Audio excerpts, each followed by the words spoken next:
آزمائش خدا کے ہر سچے فرزند کا ایک عام تجربہ ہے۔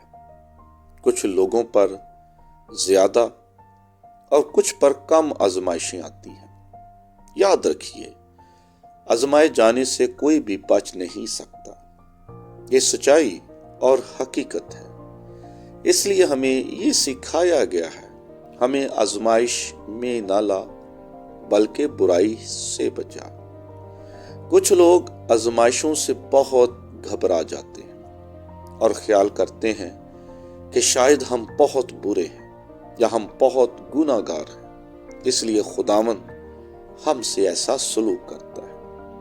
آزمائشوں کو دیکھ کر کچھ لوگ گمان کرتے ہیں کہ خدا بے انصاف قاضی ہے، مگر ایسا قطعاً نہیں ہے۔ انسان آزمائشوں کے تعلق سے طرح طرح کے خیالات اور ابہام کا شکار ہو جاتا ہے۔ آج ہم اس ویڈیو کے ذریعے اس بات اور سچائی کو تلاش کرنے کی کوشش کریں گے کہ بالآخر انسان پر آزمائشیں کیوں آتے ہیں اور خدا کا کلام اس سلسلے میں ہماری کیا رہنمائی کرتا ہے۔ اور اگر انسان پر آزمائش آ جائے، انسان مصیبت بیماری میں گر جائے، تو اس کا رویہ کیسا ہونا چاہیے؟ تو ان باتوں کو سیکھنے سے قبل آپ سے گزارش ہے کہ آپ ہمارے چینل کو بھی ضرور سبسکرائب کریں اور اس کلام کو دوسروں کے ساتھ شیئر کریں تاکہ وہ بھی آپ کی طرح برکت حاصل کر سکیں۔ پہلی بات جو اس کلام کے وسیلے سے سیکھنے والی ہے کہ آزمائشیں کیوں آتی ہیں، وہ یہ ہے کہ خدا انسان پر آزمائشیں بھیجتا ہے جب وہ خدا کی نافرمانی اور حکم عدولی کرتے ہیں، اور خدا کا کلام ایسی مثالوں سے بھرا پڑا ہے۔ استثنا کی کتاب اور 28ویں باب کے اندر اس بات کی بڑی ہی خوبصورتی کے ساتھ وضاحت کی گئی ہے کہ اگر تم خدا کی بات کو، خدا کے احکامات اور آئین کو جو وہ تجھے دیتا ہے احتیاط کر کے عمل نہیں کرو گے، تو خدا ان تمام لعنتوں کو تجھ پر نازل کر دے گا۔ اور ان تمام مصیبتوں کا، لعنتوں کا ذکر اس باب کے اندر کیا گیا ہے۔ میں 27ویں آیت آپ کی خدمت میں پڑھتا ہوں۔ اس کے اندر ان بیماریوں کا ذکر ہے جو خدا کی نافرمانی کے سبب انسان پر آتی ہیں۔ خداوند تجھ کو مصر کے پھوڑوں اور بواسیر اور کھجلی اور خارش میں ایسا مبتلا کرے گا کہ تو کبھی اچھا بھی نہیں ہونے کا۔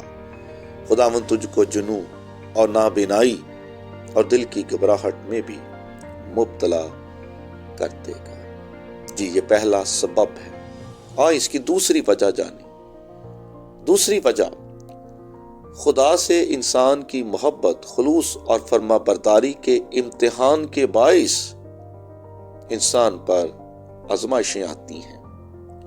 خدا اپنے لوگوں کو آزماتا ہے تاکہ ان کی محبت، خلوص، وفاداری اور فرما برداری کی گہرائی کو ناپ سکے۔ اکثر باتیں کرنا بہت آسان ہوتا ہے اور ہم روحانی جوش میں کہہ دیتے ہیں کہ ہم خدا سے بے پناہ محبت کرتے ہیں، اور اگر کسی طرح کی بھی آزمائش آئے گی، برے حالات ہوں گے، تو ہم پیچھے نہیں ہٹیں گے، جان دینے کے لیے بھی ہمیشہ تیار رہیں گے۔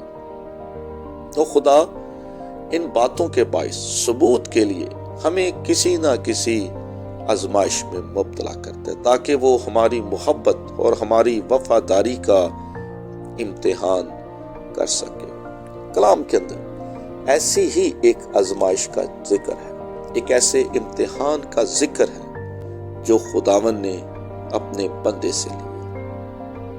پیدائش کی کتاب اور اس کے 22ویں باب میں اس امتحان اور آزمائش کا ذکر ہے۔ یہ کڑی آزمائش جو خداوند نے اپنے بندے سے لی۔ ان باتوں کے بعد یوں ہوا کہ خدا نے ابراہیم کو آزمایا اور اسے کہا اے ابراہیم۔ اس نے کہا میں حاضر ہوں۔ تب اس نے کہا تو اپنے بیٹے اسحاق کو جو تیرا اکلوتا ہے اور جسے تو پیار کرتا ہے ساتھ لے کر موریا کے ملک میں جا اور وہاں اسے پہاڑوں میں سے ایک پہاڑ پر جو میں تجھے بتاؤں گا سوکھنی قربانی کے طور پر چڑھا۔ یہ انسان کے لیے ایک بڑی آزمائش ہے کہ وہ اپنی اولاد کو، اپنے بچوں کو خداوند کے لیے قربان کر دے۔ تو کیا خدا واقعی ایسا چاہتا تھا؟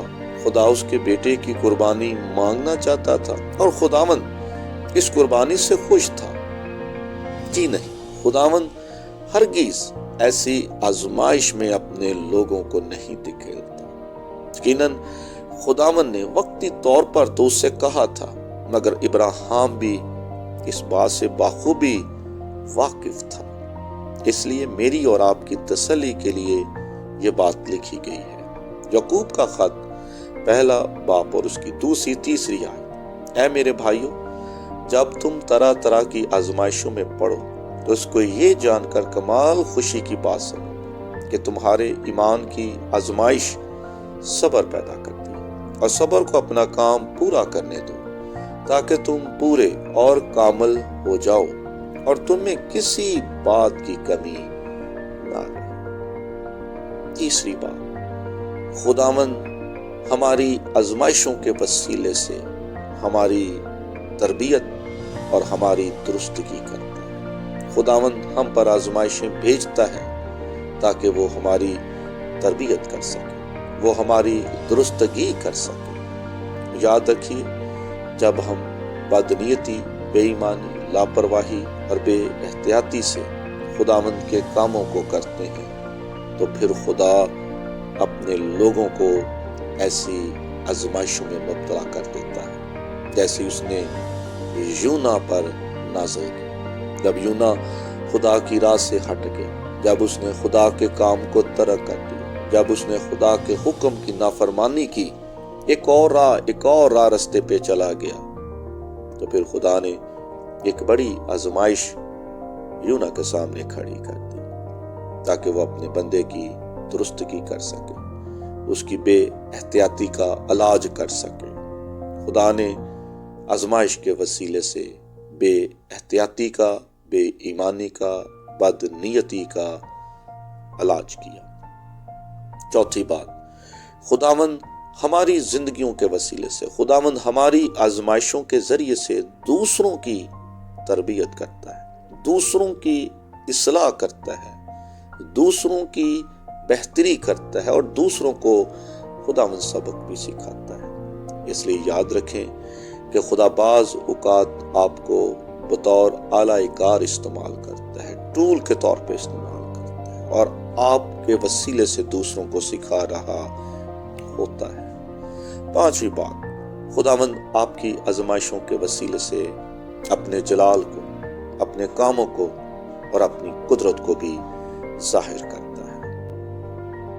یوحنا کی انجیل 9واں باب اور اس کی پہلی اور دوسری تیسری آیت میں ایک واقعے کا ذکر ہے کہ یسوع مسیح کے شاگرد ایک پیدائشی اندھے کو اس کے پاس لائے اور سوال کیا کہ یہ کیوں ایسا پیدا ہوا، کس کا گناہ ہے، وجہ، کارن کیا ہے؟ تو یسوع مسیح نے فرمایا کہ کوئی وجہ نہیں، کوئی گناہ نہیں، یہ سب اس لیے ہوا ہے کہ خدا کے کام اس آدمی کے وسیلے سے ظاہر۔ خداوند آپ کی کمزوریوں، آپ کی بیماریوں، آپ کی آزمائشوں، آپ کی کاموں کے وسیلے سے اپنے جلال اور اپنی قدرت کو ظاہر کرتا ہے۔ اس لیے گھبرائیے نہیں، اس لیے بے دل نہ بنے، اس لیے اپنی ہمت کو اور اپنی قوت کو قائم رکھیں کہ خدا آپ کے وسیلے سے اپنے کام کو کر رہا ہے، اب خدا کے کام کے لیے استعمال ہو رہے ہیں۔ اور آخری بات، خداوند آپ کے وسیلے سے، آپ کی آزمائشوں کے ذریعے سے ابلیس کو شرمندہ کرتا ہے۔ وہ آزمائش بھیجتا ہے تاکہ آپ اپنی آزمائش میں ابلیس کو شرمندہ کریں، آپ ابلیس کو فیل کر سکیں، اسے ناکام کر سکیں، اس کے منصوبے کو، اس کے کام کو جو آپ کے تعلق سے خدا کے تعلق سے وہ رکھتا ہے، اور ابلیس کبھی بھی ہمارے تعلق سے خدا کے تعلق سے اچھے منصوبے نہیں رکھتا۔ خداوند چاہتا ہے کہ وہ اس کو آپ کے ذریعے کچلے، اسے فیل، ناکام اور شرمندہ کر سکے۔ خداوند نے ایوب کی آزمائش کے وسیلے سے ابلیس کے منہ کو توڑا، ابلیس کو شرمندہ کی، ابلیس کو خداوند نے ناکام کی، اور خداوند آپ کے وسیلے سے بھی بعض اوقات ایسا کرتا ہے۔ اس لیے اپنی آزمائشوں کے دوران تیار رہیے کہ خداوند آپ کے وسیلے سے ابلیس کو کچلنا چاہتا ہے۔ یاد رکھیے، آزمائشوں کی مثالیں بارش اور بجلی کی لوڈ شیڈنگ کی مانند ہوتی ہیں۔ جب بارش برستی ہے تو نظام زندگی کو درم برم کر دیتی ہے، ہر طرح کے نظام کو کھوکھلا کر دیتی ہے، روک دیتی ہے، مفلوج کر دیتی ہے، اور نظام زندگی جو ہے وہ درم برم ہو جاتا ہے، زندگی رک جاتی ہے۔ اور پھر جیسے ہی بارش رکتی ہے، بارش تھم جاتی ہے، ختم ہو جاتی ہے، تو زندگی بحال ہو جاتی ہے، زندگی رواں دواں ہو جاتی ہے۔ بارشوں کا رک جانا ہی حقیقت ہے۔ یہ بارشیں رکنے کے لیے ہی آتی ہیں، یہ سدا کے لیے نہیں ہوتی، یہ وقتی ہوتی ہے۔ اسی طرح آزمائشیں بھی وقتی ہیں، ہمیشہ کے لیے نہیں، اور ان کا رک جانا، ان کا تھم جانا، ختم ہو جانا ہی حقیقت ہے۔ آزمائش بجلی کی لوڈ شیڈنگ کی مانند ہے۔ جب بجلی بند ہو جاتی ہے، بجلی چلے جاتی ہے، تو اسی طرح زندگی کا پہیہ بھی رک جاتا ہے، کام کاروبار بند ہو جاتا ہے، چاروں طرف اندھیرا چھا جاتا ہے، روشنی غائب ہو جاتی ہے، اور پھر جیسے ہی بجلی واپس آ جاتی ہے، روشنی ہو جاتی ہے، نظام دوبارہ سے رواں دواں ہو جاتا ہے، زندگی چلنا شروع ہو جاتی ہے، زندگی میں جان آ جاتی ہے۔ تو اسی طرح جو آزمائش ہے یہ بھی وقتی ہے، ہمیشہ کے لیے نہیں ہے۔ اور اگلی بات، اگر یہ آزمائش آ جائے تو آپ کا رویہ کیسا ہونا چاہیے؟ آزمائشوں کے دوران آپ کو کیا کچھ کرنا ہے؟ اس سلسلے میں خدا کا کلام آپ کو کیا کچھ سکھاتا ہے؟ یاد رکھیے، آزمائش کی مثال اس پل کی مانند ہے جسے پہاڑوں پہ بنایا جاتا ہے، اور اس کے معیار کو، اس کی صلاحیت کو دیکھنے کے لیے ریلوے کی کمپنی بڑے بڑے طاقتور انجنوں کو اس کے اوپر سے تیز رفتار کے ساتھ گزارتی، اسے ان کے اوپر کھڑا کر دیتی تاکہ اس کی پرکھ کر سکے، اس کی برداشت کو، اس کے معیار کو، اس کی صلاحیت کو دیکھ سکے۔ اسی طرح خداوند آپ کو بھی آزمائشوں میں سے گزارتا ہے تاکہ آپ کی صلاحیت، آپ کی برداشت اور آپ کے معیار کو اور زیادہ بڑھا سکے۔ ایک بہت اچھی خوبصورت نصیحت ہے جو میرے لیے، آپ کے لیے ہے کہ خداوند کبھی بھی ہمیں ہماری آزمائش سے بڑھ کر کسی مصیبت میں، پریشانی میں نہیں ڈالتا۔ پولس رسول کا کرنتھیوں کے نام پہلا خط 10واں باب اور اس کی 13ویں آیت۔ بس جو کوئی اپنے آپ کو قائم سمجھتا ہے وہ خبردار رہے کہ گر نہ پڑے، تم کسی ایسی آزمائش میں نہیں پڑے جو انسان کی برداشت سے باہر۔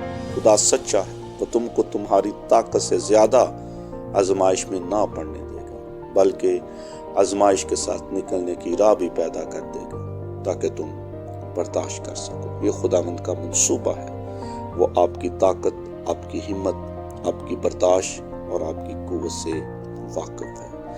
یاد رکھیے کہ آزمائش کے دوران ابلیس کو پورا موقع مل جاتا ہے کہ آپ کو ناکام اور فیل کرے۔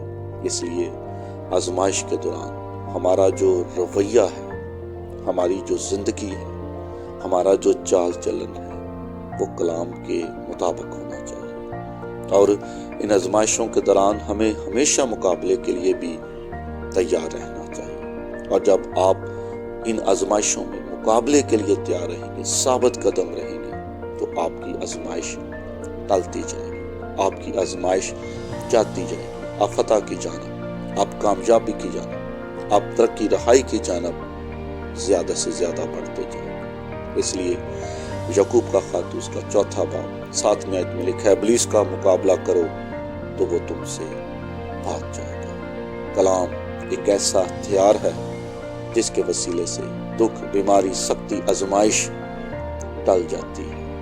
اور یاد رکھیے کہ آزمائش خدا کے ہر سچے ایماندار کا ایک عام تجربہ ہے۔ خدا نے ابراہیم کو آزمایا، خدا نے یونہ کو آزمایا، خداوند نے یوسف نبی کو آزمایا، دانیل نبی کو آزمایا، خدا نے اپنے بیٹے یسوع مسیح کو آزمایا، اور خدا کے یہ تمام کے تمام بندے اپنی آزمائشوں پر پورا اترے۔ آئیں خدا کے ان حق پرست اور ایماندار لوگوں کی طرح ایمان کی اچھی کشتی لڑتے ہوئے اپنی آزمائشوں کے وسیلے سے ابلیس پر اور کمزوریوں پر غلبہ حاصل کریں، اور وہ قوت، وہ ہستی جس کے وسیلے سے آپ اپنی آزمائشوں میں فتح پا سکتے ہیں، وہ یسوع مسیح ہے۔ یسوع مسیح کو تکنے سے، دیکھنے سے ہم قوت پاتے ہیں، ہم طاقت پاتے ہیں، ہم زور پاتے ہیں، اور وہ زور ابلیس کو شرمندہ کرنے کے لیے کافی ہوتا ہے۔ آئیں آزمائشوں کے دوران دعا کریں، آئیں آزمائشوں کے دوران یسوع مسیح کی طرف دیکھیں تاکہ اپنی آزمائشوں میں ثابت قدم رہ سکیں۔ خداوند آپ کو اس کلام کے وسیلے سے آنے والی ایک بڑی آزمائش جو غذائی قلت کی ہے، ایک بڑی آزمائش جو مہنگائی کی ہے، اس میں ثابت قدم رہنے کا بھاری فضل عطا کر سکے تاکہ آپ یسوع کے جلال کا وسیلہ بن سکیں۔ خداوند اس کلام کے ذریعے ہمیں آزمائشوں میں ثابت قدم، ایماندار رہنے کا بھاری فضل عطا کرے۔ آمین۔